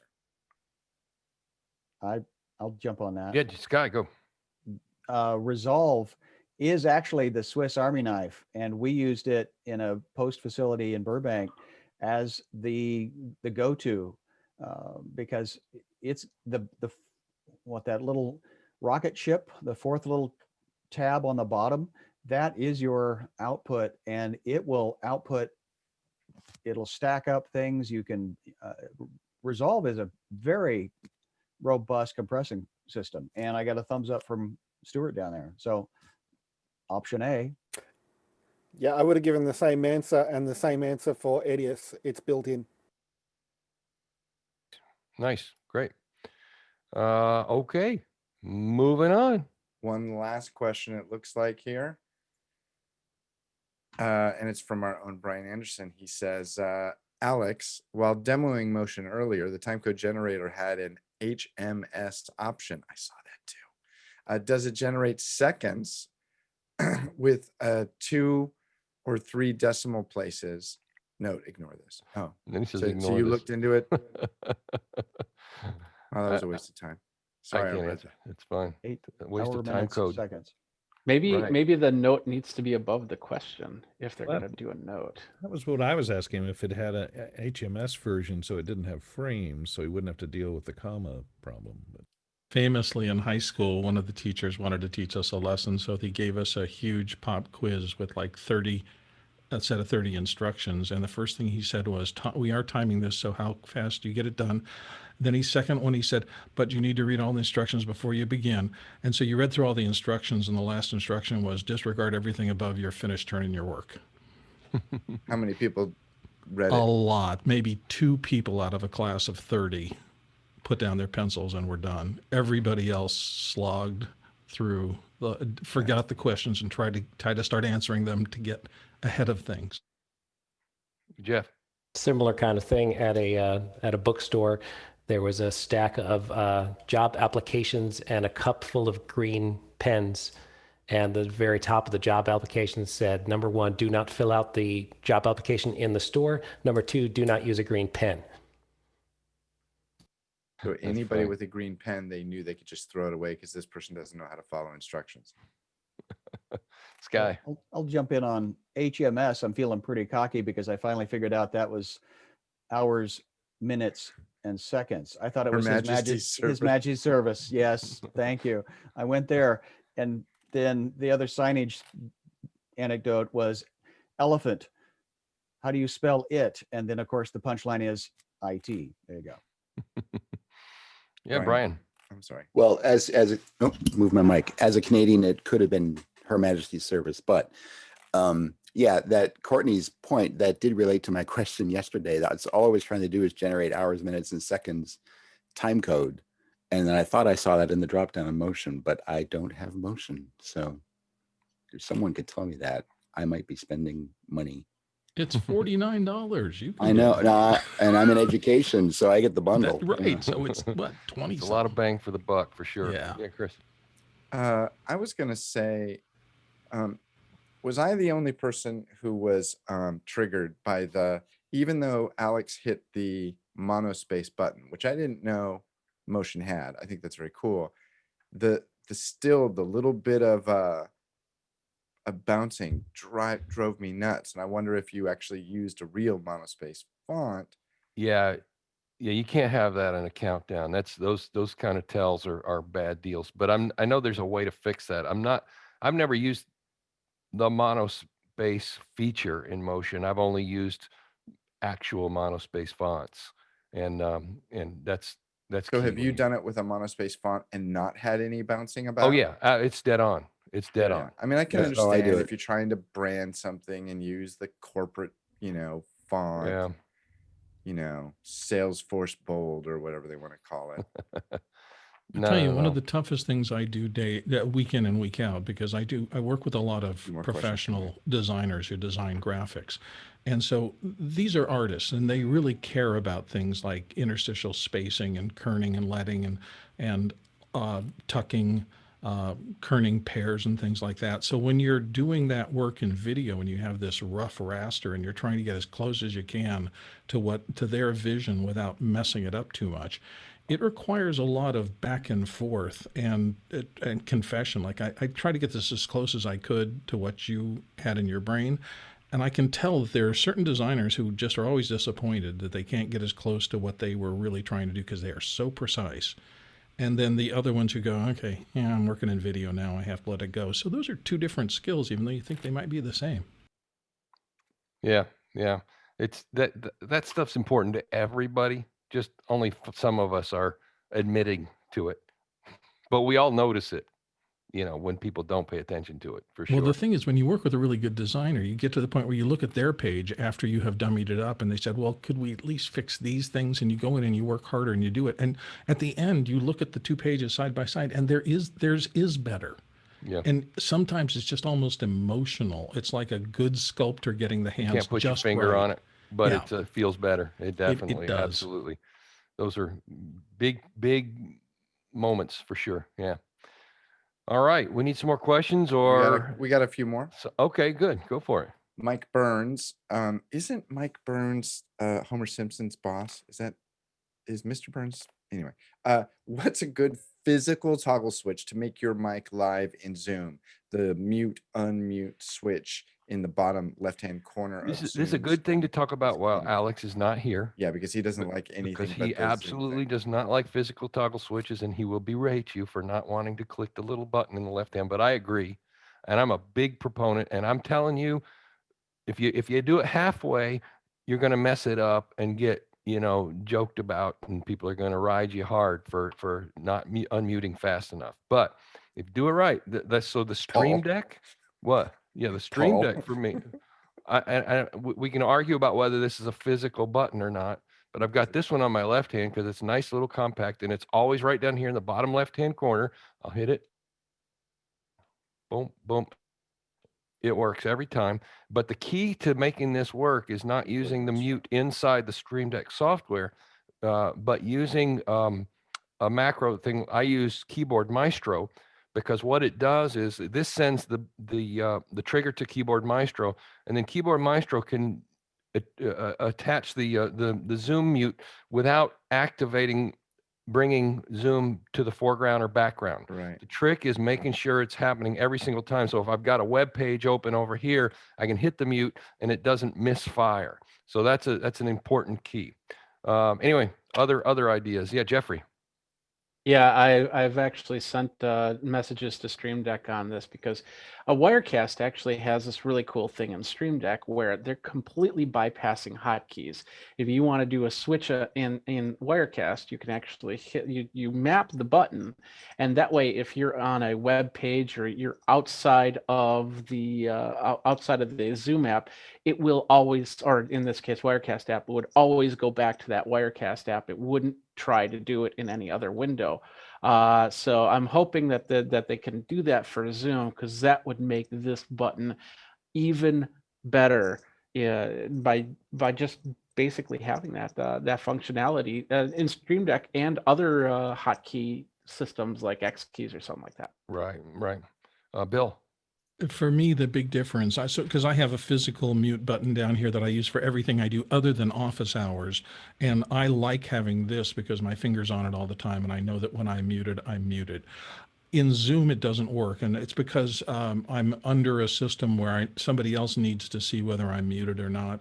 And so the fact that somebody's going to, maybe a host's going to hit mute all, then all of a sudden my mute button doesn't do anything for me. And that's when we get into those long delays of double mutes and things like that. So Right. you use the system in the garden. Mickey, in our group, are you ever hitting mute all? Never. We don't really. No, it's I do individually. as on a as needed basis. Right, right. But I think Alex does, or at least some people. I've run into this where the mode has changed. I didn't think I was muted. I thought I was using my individual mute button. Oh yeah. Then In regular Zoom meetings with civilians, you got to use it liberally for sure. Fenwick, yeah. If I can show something here on my screen. Oh wait, not that. I wanted to show you over here. So in the Zoom settings, I love that.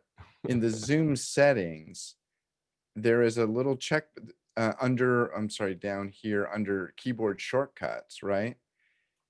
It has the description of what this shortcut does. It has what the shortcut is, which you can change, but also there's this checkbox on some of them, enable a global shortcut. Right. So this shortcut will work regardless of whether or not the Zoom app is the forward app. So like, Phil, you know this, a lot of times we're buried into our web browser because we're managing the questions, and the Zoom app may not be the forward app. So that's what we were talking about. But by checking this box, the shortcut works regardless of which app is actually forward. And that's handy. Give Grant. But the other piece to that is, what is the residue of that action? Will it bring Zoom to the foreground? Well, let's see. Even, you know what I'm saying? It probably does.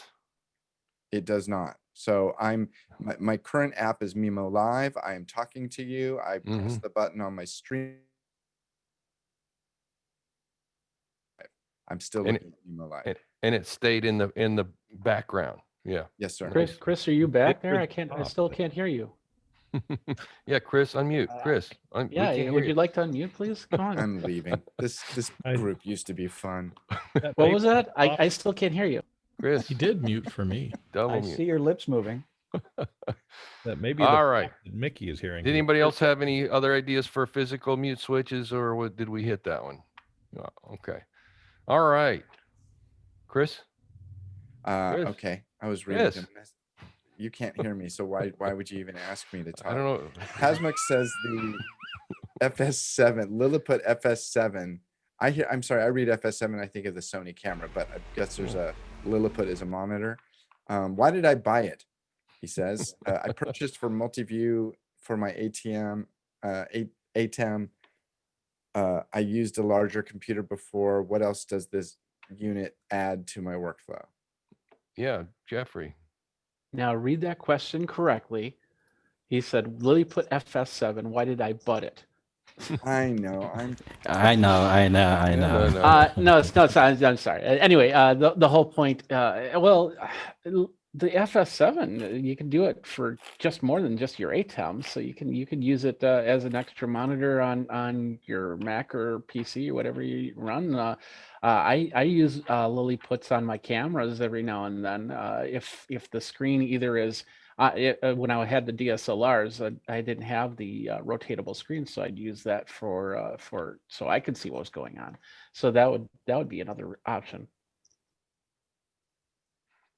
Sky. Question I have, I've got the Feel World version of that inexpensive low-end monitor. I don't trust the HDMI out on mine to do a looping pass-through. I'm just curious of your experience with that, with the Lilliput. No experience. Are you asking me? Yeah, I'm asking whomever's used the. Hasmuk. Oh, well, didn't he have the? Yeah, Hasmuk's question, I guess. Well, one use I had was we have the Webcaster X2, which doesn't have an external screen. So sometimes when you have to type through, you have the external screen. You need the external screen for that. So I can also put it on the input so I can see what's coming into the Webcaster X2 and then pass it through into the device. So then it would then stream out to the to Facebook or YouTube or whatever. Yeah, Bill. And I apologize in advance. My wife just set something to printing, so you're listening to a printer in the background, and Is it a dot matrix? It is. It's a long story. It's a function.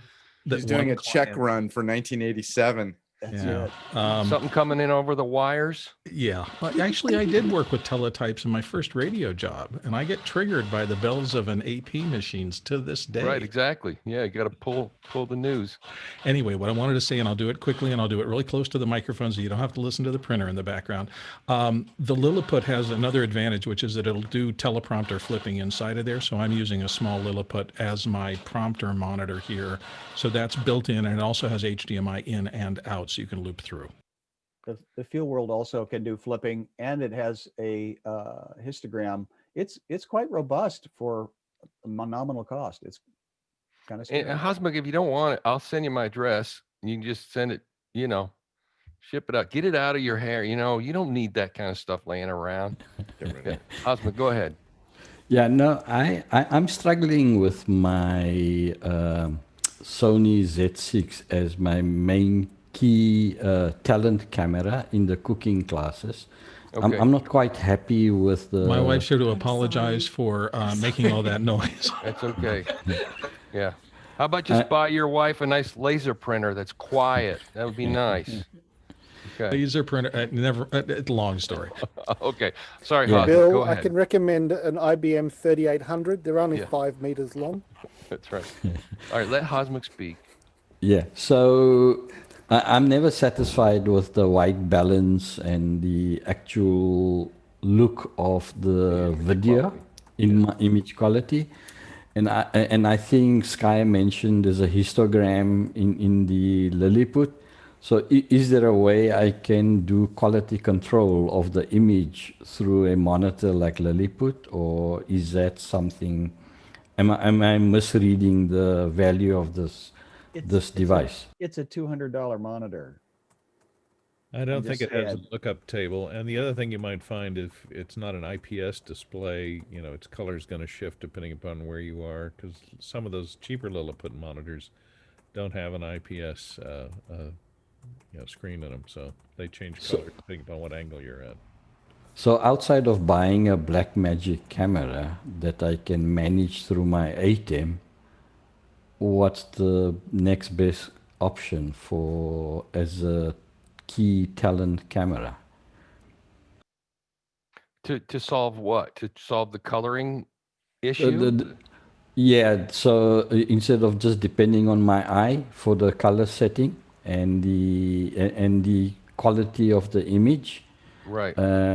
because Maybe it's not so much the camera, it's how you're, a better monitor, something that's a little bit more matched to what you're using, because I think, and I suffer from this, I sometimes cheap out on some inexpensive monitors. They're easy to buy, but they're not always very color accurate. They're all over the place. So, maybe it's not buying a $200 monitor, it's buying a $1,500 monitor, and then having the ability to really see what's coming out of the thing. I don't know. It's just, yes, Guy. No, there are good on-set monitors, but they're not inexpensive. Right. And these are just almost disposable. I mean, for a couple $100. And in fact, in the early days, I knew a producer that would turn all of the set monitors to black and white because he didn't want the client, scrutinizing. Now, see, there's some pretty good stuff. Yeah, Guy's showing a this is like a ATEM real Sumo studio monitor, right? I've worked with those. They're incredibly good monitors. Also On a a shoot, recorder, I isn't it? love these things. $2,500. Yeah, and a recorder in one with histograms and waveforms, all that good stuff. So if you want the really good stuff, go for that, or you can get the smaller I one. think the for one you. without a recorder built in is around, I think $1,000, right? So Oh, it's really? not bad at all for a 19-inch HDR capable monitor. That one doesn't do like quad and stuff, right? You don't do that. And This if you're one is gonna a spend that quad. money, That get one the does quad, yeah. HDR. You want HDR. That's the next thing you're going to want to know. Nice. Okay, Stuart.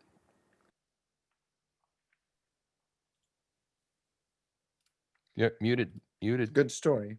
But muted. How do you do? This is for Guy. How do you deal with people getting upset that Atomos never finished their firmware? I mean, I've got an original Shogun here, and they actually never finished it. And as for HDR monitoring, from a cinematographer point of view, HDR is fantastic for the director to have. But in a lot of cases, when the camera's up to my eye, I would still prefer a monochrome viewfinder for crisp focus and decent peaking on that, and for exposure. Yeah, I would say reach out to Atomus directly or through the forums, call them out. They get responsive when you call them out. Atomos closed down their forum. I call them out on that. There's one on Facebook that people pay attention to. Yeah, In and fact, I'm actually banned from posting on there. They blocked me a while ago because I was one of the people asking, when are you going to deliver email it to me directly, and I know Yeah. several people in there at the highest levels that I can get it in I front might of. actually send you a story about how mine got repaired. Yeah, Hasmukh. I'm not gonna give up on this one. Go ahead. I'm more worried about the image that the attendees are seeing rather than what I see. So when I'm doing the broadcast, the live streaming of the cooking class in a Zoom meeting, so the bigger question is how does everyone do quality assurance of the image of their broadcast outside of just depending on your naked eye, whether it's Yeah, great I mean, there's or only not.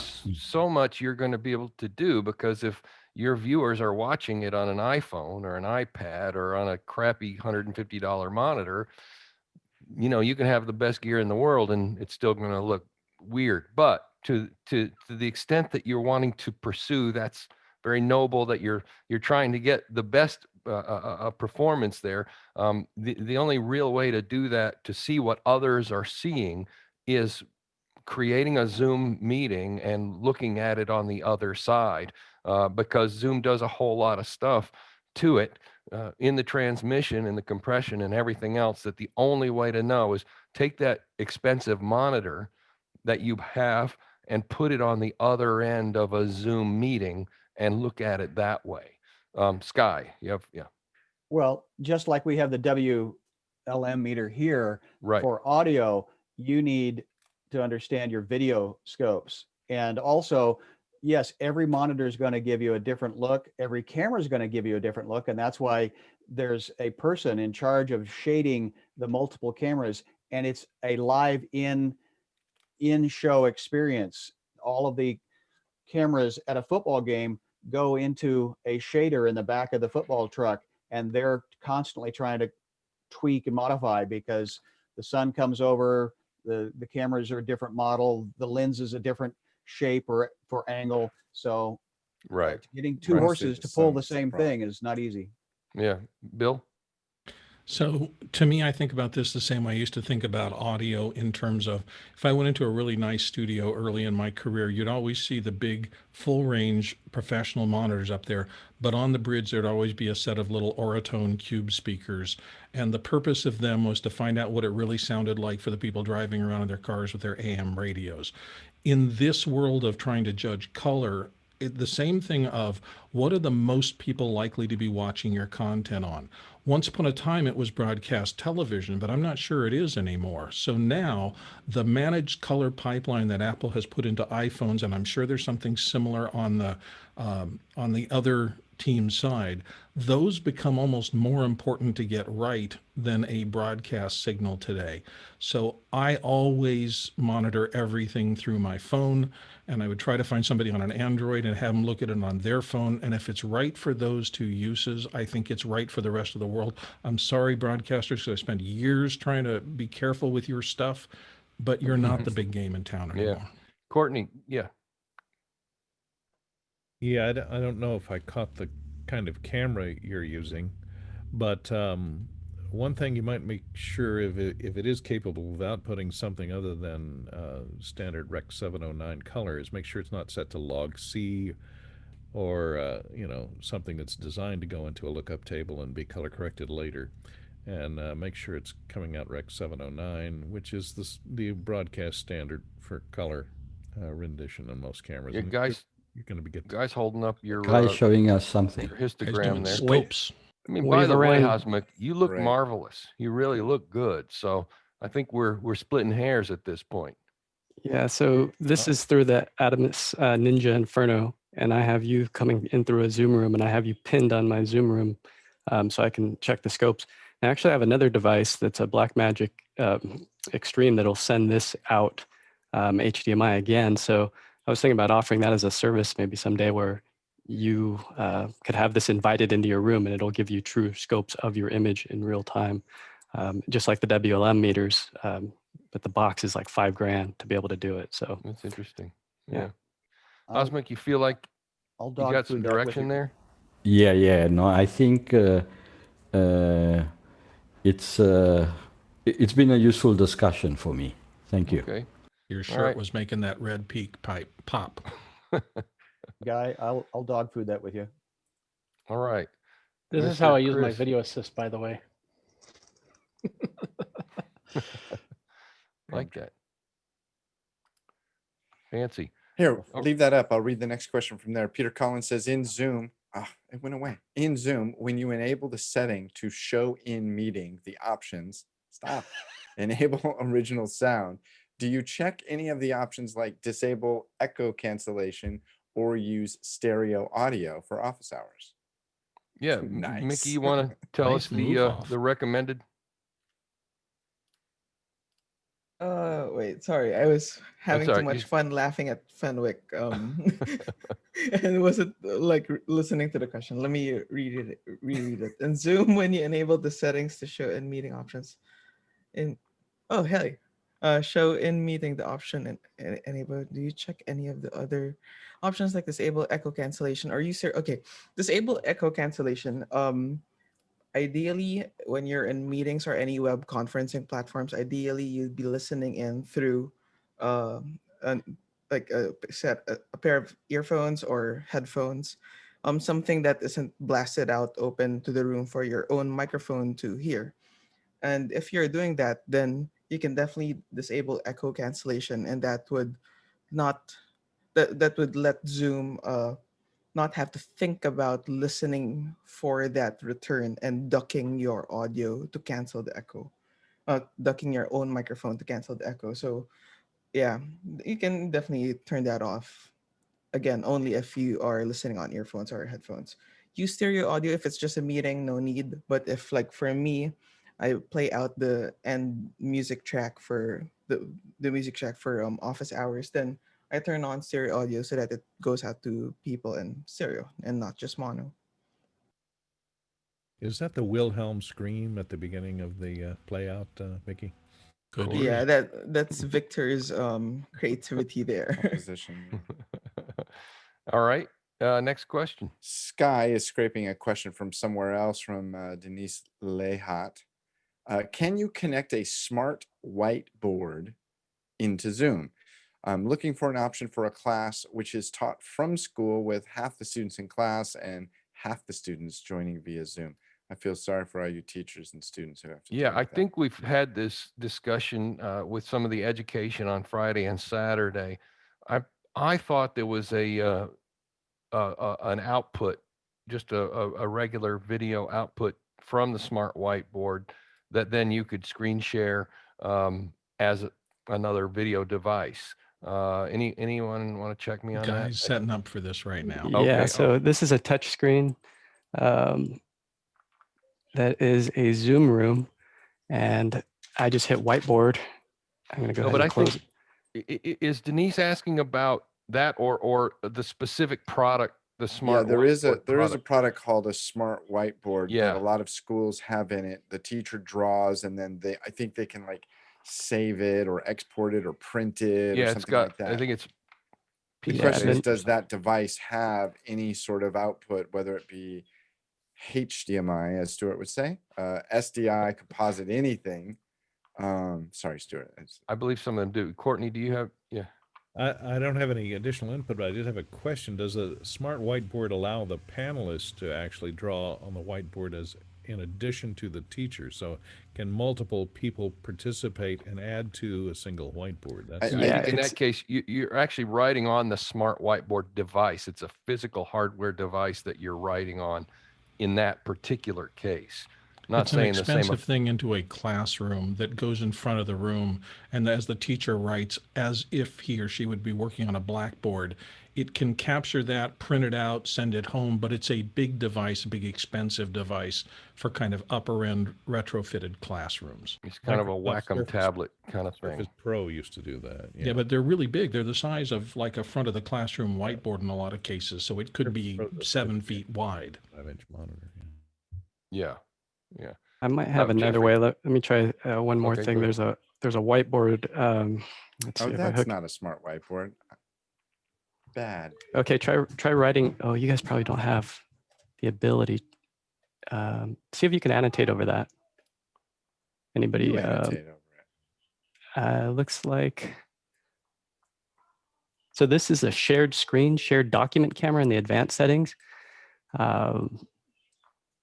I don't know. Do you guys see an annotate under the green pop-up? It might be turned off in the back end. So that's the thing is you would do it as under a share screen, advanced second camera and feed it in through HDMI or whatever it's got. So that's one way. We're just seeing kind of a zoomed in gallery view on it, not full screen. I have done that where I have written on somebody else's board. So it's possible. Yeah. Yeah. Here we Jeffrey? go. This product I'm looking at Yeah, says features a USB port for transfer or syncing capabilities to PC or Mac operating devices. What is that you're looking at? It's just some sort of a smart whiteboard product I Googled in like 5 seconds. Yeah. So I think the thing to do is to look at the actual product you have. I don't think that, just like not all cars are created equal, I think all whiteboards may not be created equal. Yeah. That's where I was going with that is there are some whiteboards that actually will do the scan after the fact, and then it'll bring it in OCR into the screen, and then there's ones that'll do it as it goes, but you're talking like a lot of money for a classroom to have a board like that. Denise is doing a follow-up question. Can you connect a smart whiteboard into Zoom? Looking for an option for a class. No, that's the one we're on right now. Sorry about that. Yeah. Sorry.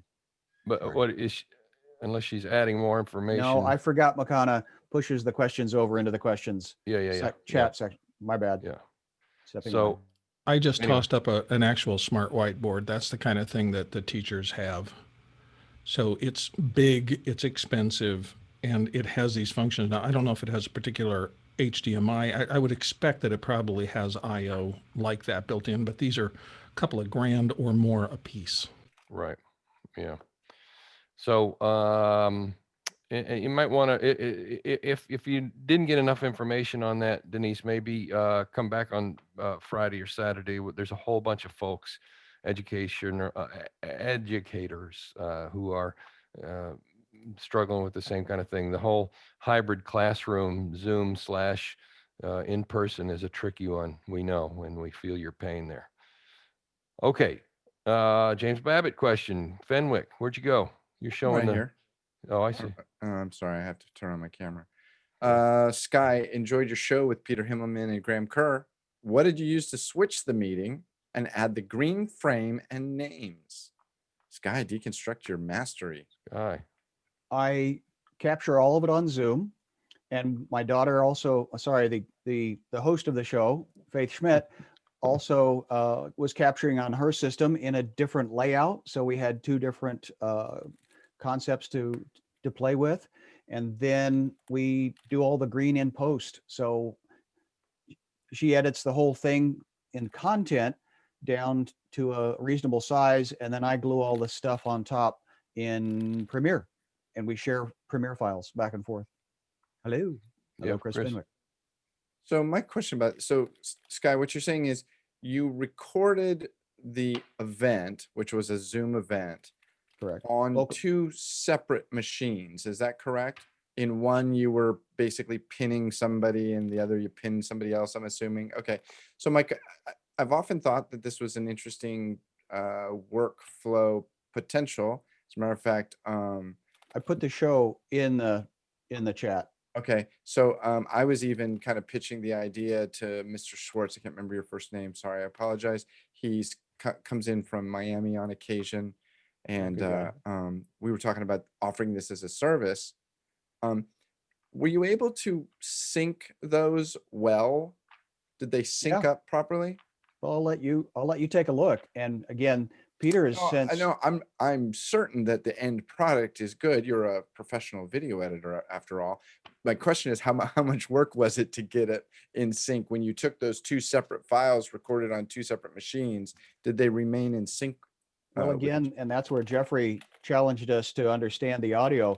If nobody talks very long, then their audio file is smaller. And I use Premiere to lock sync the audio files. So we do use the separate audio files that we get from Zoom that will record separate individual audio tracks of the individual people. And then we use the master audio as just, reference as the drum beats, the click track. But so and then you record, you got separate video feeds from the two different machines. Correct. Clever. And that was the layout thing. And that was a kind of a fluke because we were deciding, do we want them as a panel 3 across with, man, woman, man, or do we want them in a triangle? And it was, I would be very interested in seeing the 30,000 foot view of your timeline and see how everything is checkerboarded about. Sure. I'm not saying you have it here, but if you want to post it, I can and will. And it's typical layered video with, I think in this case, we traditionally have what's called a mortise on top with the green boxes that we fit the Zoom underneath. You have to be over 50 years old to use the phrase mortise. You're welcome. And then this case, I think she actually keyed the black out, which I thought was a risk, but it came out okay. And then we throw on the graphics and everything else onto video 2 and 3. You've said mortise. I got to say tenon before it drives me crazy. Are you guys part of the Illuminati, the Templars? No, I've this is been to woodworking New York 101. and survived. You're not allowed to tell us if you were.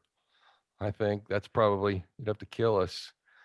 Have you ever been to Oak Island in Nova Scotia?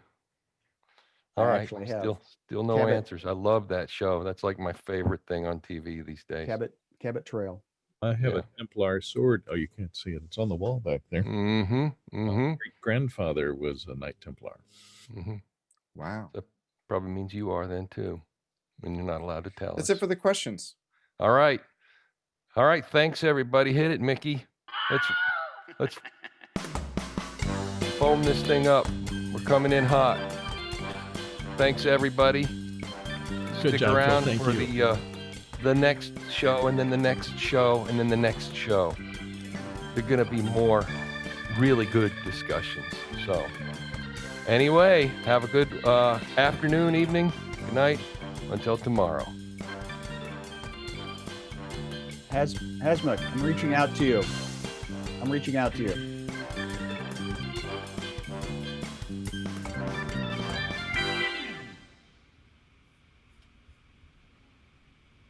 There they go. Bye-bye.